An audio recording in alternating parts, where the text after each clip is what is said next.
et bienvenue dans ce retour d'expérience dans lequel nous accueillons deux invités.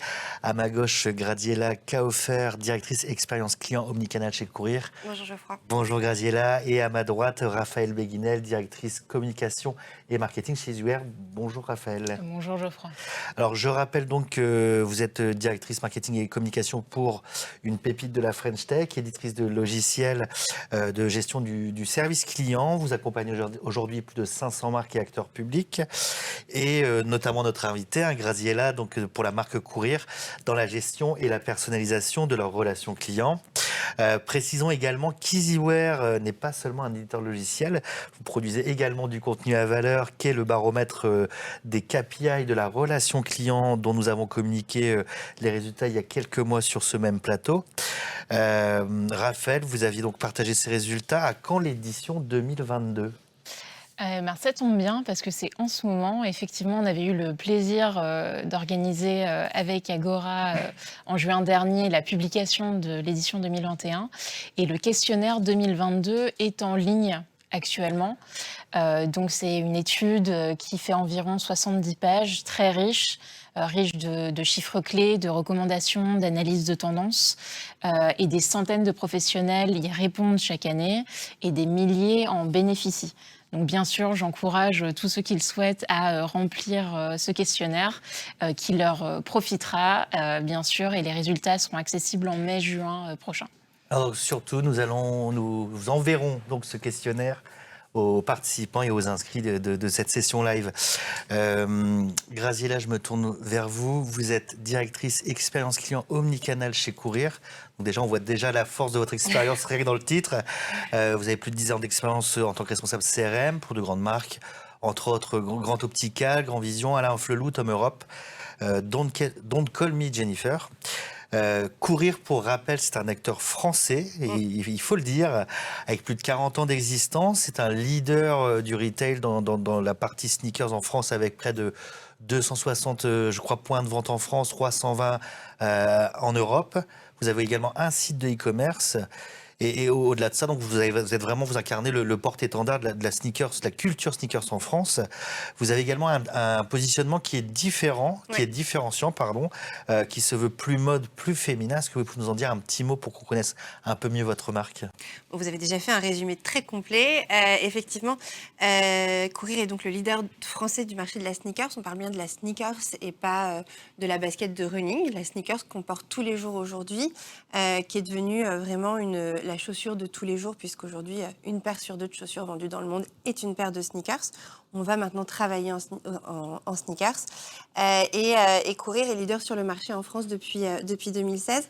Effectivement, on a pris un positionnement un peu différenciant de nos concurrents, puisque dès 2014, on a décidé de s'axer vraiment sur les femmes et de prendre un peu le contre-pied de nos principaux concurrents qui ont une culture plus street et plus masculin. Preuve en est, en 2020, on a 18% de part de marché chez les femmes, quand notre premier concurrent est à 9, un peu moins de 9.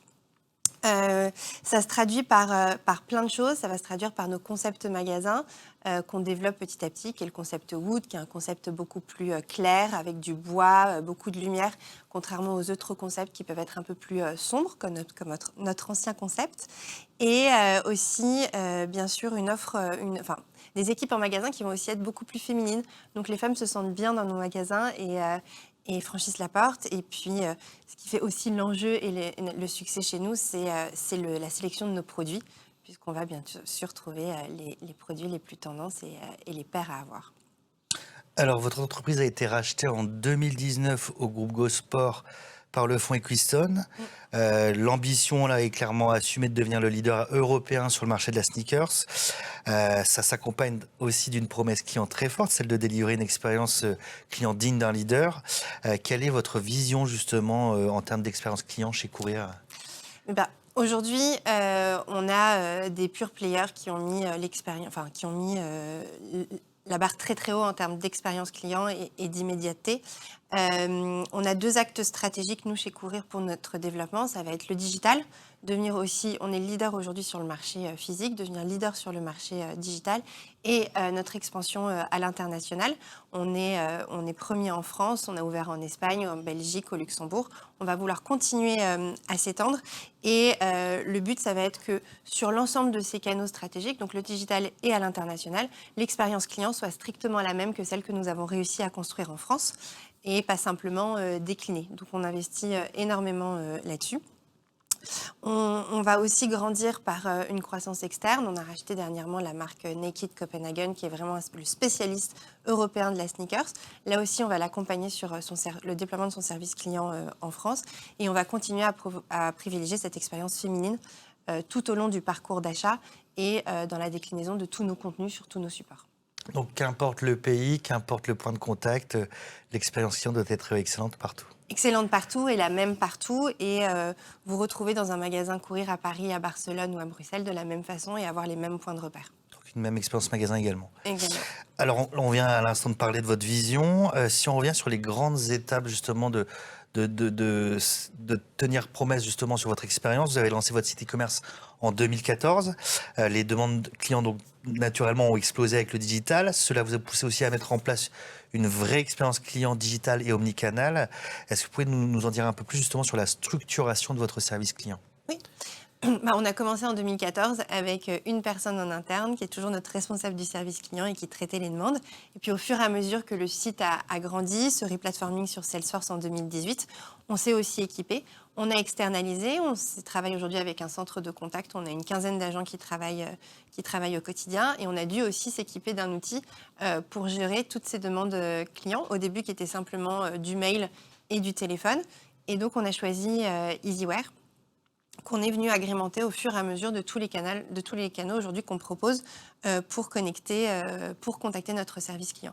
Donc aujourd'hui, on peut contacter nos agents, que ce soit donc par téléphone, par formulaire de contact, par mail, et on a branché maintenant cette année en 2021 le live chat et WhatsApp. Et tout ça est directement connecté à Easyware et nos services clients peuvent traiter l'intégralité des informations et les réponses clients dans Easyware. On a aussi, depuis plusieurs années, mesuré la satisfaction de nos clients avec des outils comme Critizer. Et là aussi, encore une fois, on les interface directement avec Easyware, ce qui permet à nos agents d'avoir une seule et unique plateforme d'utilisation et donc d'augmenter leur productivité. D'accord. Quels ont été les objectifs à court terme, justement, travaillés par rapport au déploiement de ce service client et des différentes briques de service au niveau des métiers ?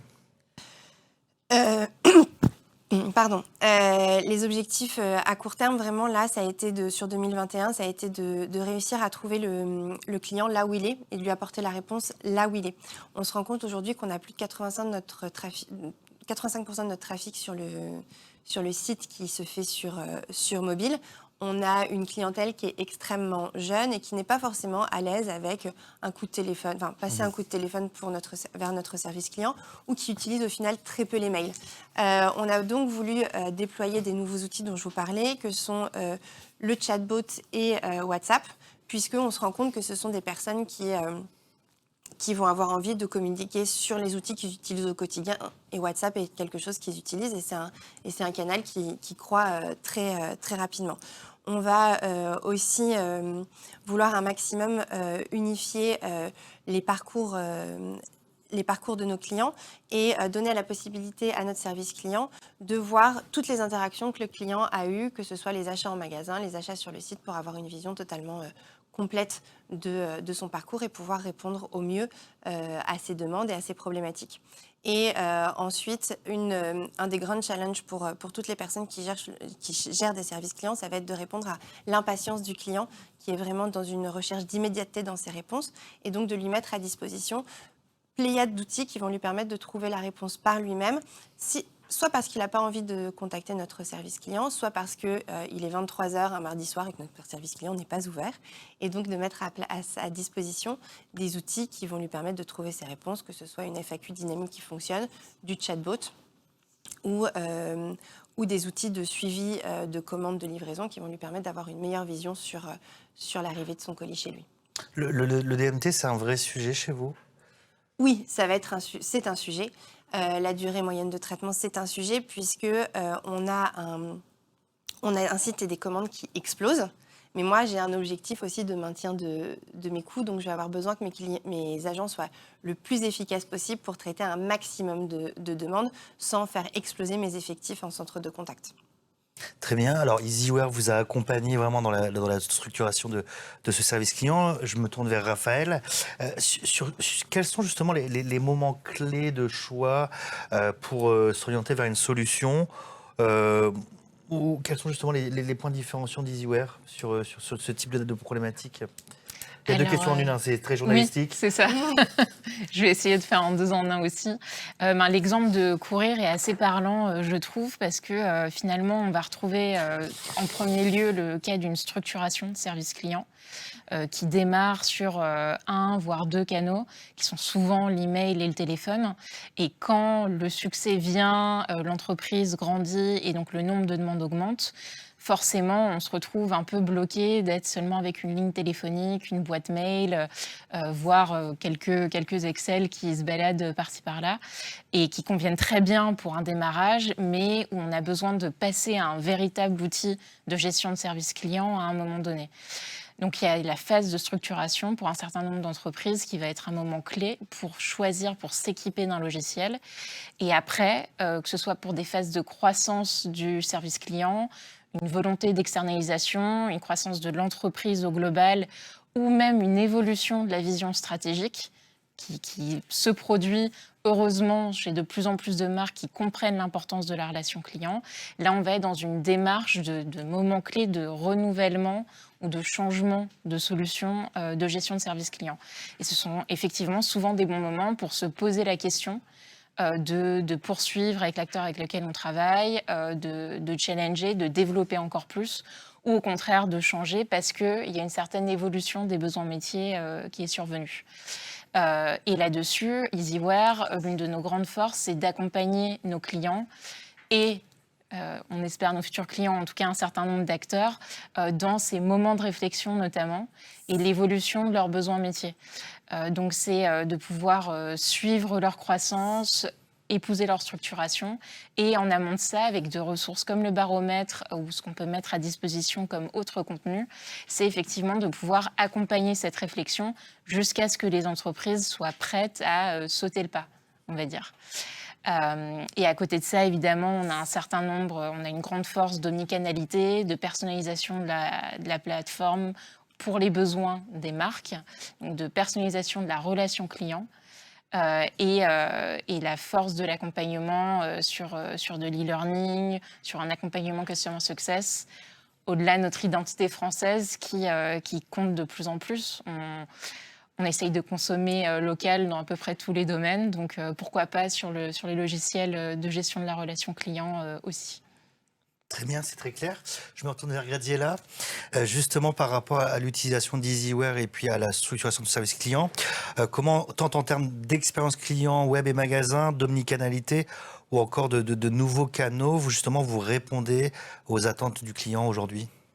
On a développé ce partenariat avec EasyWare, qui est un partenariat qui est extrêmement fort et qui nous accompagne dans le développement de notre expérience client. Je suis intimement persuadée qu'une bonne expérience client passe aussi par une bonne expérience de l'agent qui va lui répondre. Mmh. Et il est essentiel pour nous que l'agent ait cette vision complète du profil du client, de ses achats, et puisse lui répondre facilement sur l'ensemble des canaux qu'il utilise. Le client, lui, aujourd'hui, a des parcours qui sont beaucoup plus multi-touch point. Il va d'abord se rendre sur le site, puis venir en magasin, puis finalement acheter sur le site.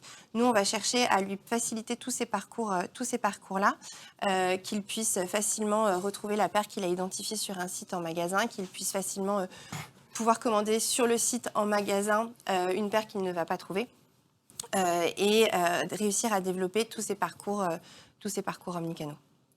Si je peux me permettre, Courir est un vrai exemple finalement de la manière dont EasyWare sert avant tout les conseillers clients, les agents. C'est vraiment un outil au service quotidiennement des équipes. Et pour ça, on en avait parlé, j'ai peut-être 2 fonctionnalités en tête, celle de gestion des incidents, qui permet de, par exemple, rattacher X demandes à un seul même incident commun, qui a priori permet de gagner pas mal de temps pour les conseillers, notamment dans ces petites périodes de crise si jamais un incident est survenu.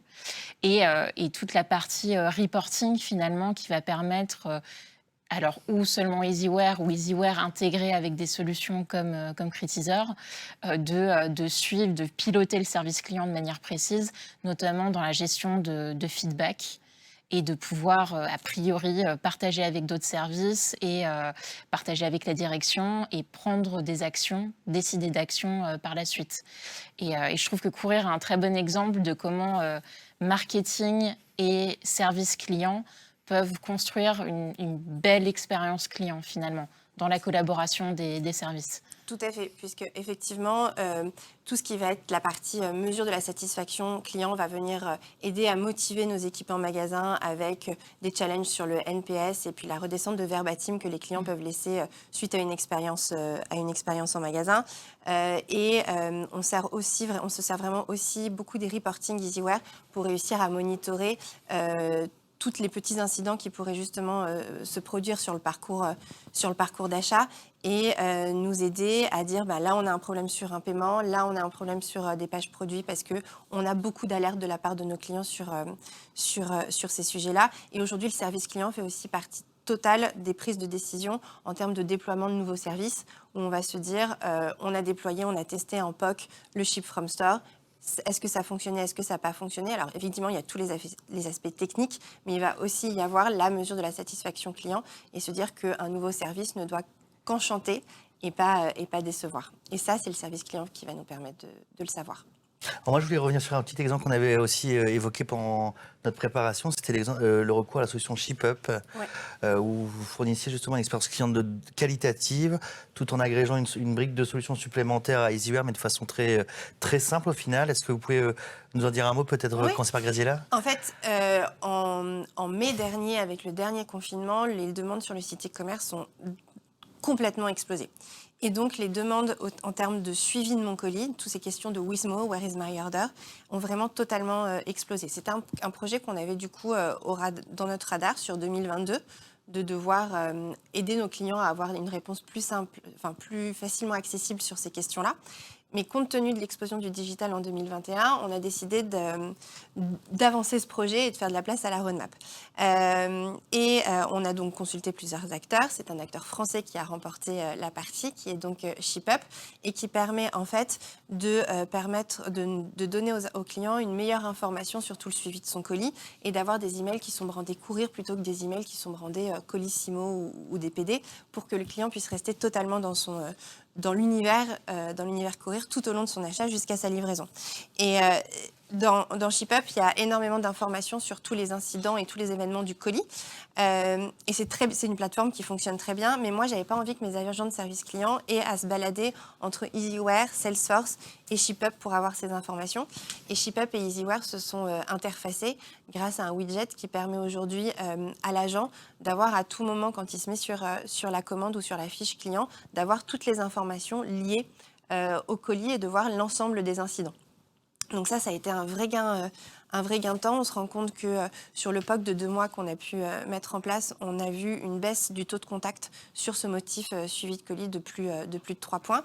Et puis on a aussi vu notre DMT sur ce motif-là qui a augmenté puisqu'en fait l'agent réussit à avoir directement ces informations-là de façon très claire et immédiate sur l'interface Easyware. Il y a une connaissance client qui est beaucoup plus instantanée finalement. Oui, et on a même réussi à plugger ShipUp à un outil qui s'appelle Botmine, qui est notre outil de chatbot, qui est aussi directement connecté à Easyware. Et le client qui demande où est ma commande, oui, quel est votre numéro de commande, et directement on lui renvoie le statut de sa commande sans qu'il ait à aller chercher dans ses emails ou à se connecter à son espace client. Donc ça donne l'impression que Easyware finalement c'est un peu un couteau suisse sur le sujet. C'est un couteau suisse, j'ai envie d'en parler comme une plateforme de centralisation finalement. D'accord. Qui permet encore une fois d'être au service des besoins de l'agent et des équipes et de ne pas avoir 46 onglets d'ouverts, de devoir se balader dans différentes solutions, de gagner en temps, en confort, en fluidité dans son travail au quotidien et d'avoir un seul outil d'usage finalement où il est dessus toute la journée et il n'a pas besoin d'aller ouvrir d'autres solutions. Et finalement, c'est le reflet effectivement de notre stratégie de développement de partenariat que l'on pousse de manière forte depuis plusieurs années. Et donc, on est ravis que ça puisse se refléter chez Courir typiquement. Donc, des partenariats technologiques en grande partie, comme Botmine, comme ShipUp, pour pouvoir épouser l'évolution des besoins et montrer autant de flexibilité que nos clients en montrent finalement par rapport aux exigences des clients finaux. Graziella en a parlé, la crise sanitaire, les confinements ont forcé les marques à se montrer réactifs et flexibles par rapport à des évolutions de besoins. Voilà, c'était plutôt prévu pour 2022. Finalement, ça a été avancé d'1 an parce que vous avez écouté vos clients. Et donc, on s'applique la même règle et on essaye effectivement d'aller au plus près de l'évolution des besoins. Bah, c'est très clair. Et finalement, on voit que souvent, il existe une confusion entre expérience client et service client. Moi, j'ai l'impression que votre service client est vraiment au service de cette expérience. Est-ce que vous pouvez un peu m'expliquer en quoi, justement, ce service client est contributif d'une meilleure expérience chez vous ? En fait, aujourd'hui, notre service client, il va répondre bien sûr à nos clients du site web, majoritairement, parce que c'est eux qui vont avoir des questions sur le suivi, mais ils vont aussi répondre à des questions de nos clients magasins, et puis aussi à nos équipes magasins. Donc, on n'est pas simplement sur un B2C, on va être aussi sur du service client interne, qui sont nos magasins, qui vont permettre à nos équipes en magasin, grâce au support du service client, de mieux renseigner le client qu'il a en face de lui. Ce service client est aussi une vraie façon de prendre le pouls de nos clients. Alors évidemment, il y a tout ce qui est mesure de la satisfaction, identification des incidents, mais pour moi, le service client va faire partie de tout le voyage que le client va faire chez Courir. Potentiellement, en plus, il arrive au service client à un moment où le voyage ne s'est pas forcément très très bien passé. On a très peu, malheureusement, de clients qui nous appellent pour nous dire franchement, c'était super. Oui. Alors, ils le disent dans les enquêtes critiseurs, mais ils ne vont pas décrocher leur téléphone ou faire un mail sur ces sujets-là. Donc, nous, nos agents sont briefés pour incarner cette culture Courir. On n'est pas dans un centre de contact externalisé. Alors, si dans les faits, on l'est, mais on veut que nos agents incarnent aussi notre culture d'entreprise. On les implique énormément. Ils font les parcours d'intégration. Ils vont faire des journées en magasin pour voir comment ça se passe. Ils ont les mêmes remises salariées que nos clients. Et donc, ces agents vont devoir aider les clients à solutionner un souci, apporter une réponse. Et donc aussi enrichir cette expérience client Courir. Très bien. Je crois aussi me souvenir que vous aviez aussi désactivé Apple Pay, notamment par rapport aux irritants. On peut revenir un peu là-dessus. Je trouve ça assez intéressant justement que le service client, le feedback permettait de justement travailler sur ces mêmes irritants. Oui, alors c'était plus... effectivement, en fait, ce qui se passe, c'est qu'on est sur un marché qui est très particulier. Moi, j'ai découvert ça il y a 1 an quand j'ai rejoint Courir, qui est le marché de la sneakers, avec tout un marché parallèle. Où il y a ces produits qui viennent d'être lancés, ont une cote ou une surcote sur un marché secondaire. Ouais. Et nous, on fait des launchs, on lance les nouveaux produits le mercredi matin. Donc, dans la nuit, du mardi au mercredi et tout le mercredi matin, nous sommes attaqués par des bots qui essaient d'acheter un maximum de paires de chaussures. Et effectivement, on se rend compte que ça peut amener certains bugs sur certains systèmes de paiement ou sur certains systèmes de parcours du site. Et donc, on s'est rendu compte de ça grâce aux remontées service client. Et donc, maintenant, on prend le parti de désactiver le mercredi matin certains services versus d'autres pour fluidifier l'expérience et faire en sorte que le vrai client soit moins gêné par l'attaque de ces bots. Mais il y a vraiment cette notion de prise de pouls et de remontée d'alerte où nous, on est vraiment connectés en temps réel avec nos agents. Et le client est le meilleur c'est toujours le client qui va remarquer le petit bug qui va pouvoir se produire. Et il faut que nous, on soit en manière d'entendre très fort très vite cette alerte, mais si petite soit-elle, pour qu'on puisse la faire remonter et derrière adapter et débugger. Comment ça se passe au niveau de la solution, justement, EasyWare, au niveau de la gestion des incidents, du reporting Alors, ça se passe, c'est ma responsable de service client, du coup Anne-Sophie, qui a complètement la main sur l'ensemble de ces reportings. On a aussi EasyWare qui est très proactif dans les formations qu'ils peuvent nous apporter pour aussi nous aider à mieux maîtriser l'ensemble des reportings qui sont à dispo sur la plateforme.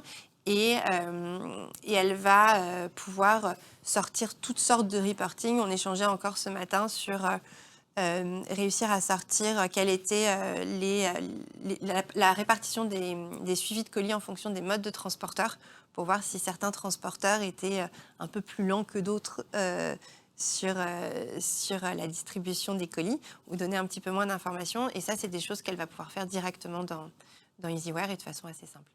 Très bien. Alors, avant d'évoquer vos chantiers prioritaires en termes d'expérience client, on va lancer un petit sondage à destination des participants, justement, sur quels sont vos challenges pour 2022. On vous laisse une trentaine de secondes pour y répondre.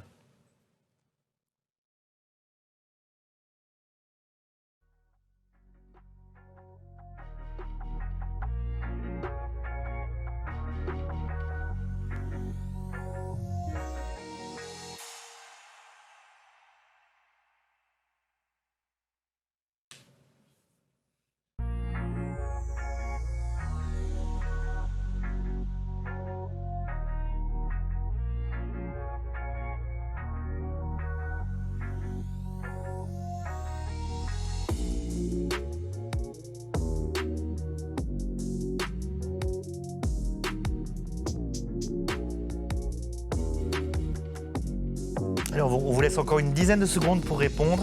Et ensuite, on se fera un plaisir de rebondir sur ces statistiques.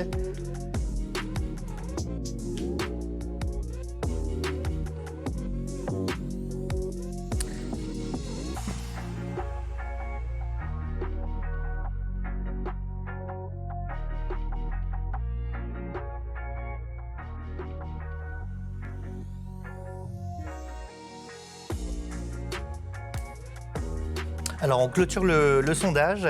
Merci de votre participation. Alors, si on doit faire ressortir les chiffres, alors il y a 35% d'entre vous qui souhaitent ouvrir de nouveaux canaux, 10% qui souhaitent unifier l'expérience client web ou avec l'expérience client magasin, 35% rationaliser les outils et 20% exploiter les data clients. Quelle réaction, Raphaël, par rapport à ces chiffres ? Une réaction assez attendue, dans le sens où les 4 options étaient identifiées comme des enjeux stratégiques finalement pour les services clients, et on voit une répartition plutôt uniforme, en tout cas entre le besoin de rationaliser les outils et le besoin de nouveaux canaux, en tout cas la volonté d'ouvrir de nouveaux canaux. C'est un peu antagoniste finalement. Il faut trouver le bon Non, outil. pas forcément, justement. En fait, Ouais, avec voilà. un outil d'omnicanalité comme EasyWare, ça me donne la possibilité de le remettre en avant. On a la possibilité d'ouvrir de nouveaux canaux très facilement, sans avoir à changer de solution, et autant de canaux que l'on souhaite, en fait. Et en un clic, ou alors au travers de certains partenariats technologiques, mais ça peut se faire rapidement et juste permettre aux services clients de grandir de manière fluide, en fait. Et il y avait 20% sur le dernier choix, mais Exploiter les data clients. Oui, ça rejoint toute la discussion sur le reporting qu'on a eue juste avant, qui est centrale et quotidienne, finalement. Vous parliez d'une préoccupation juste ce matin par rapport aux transporteurs.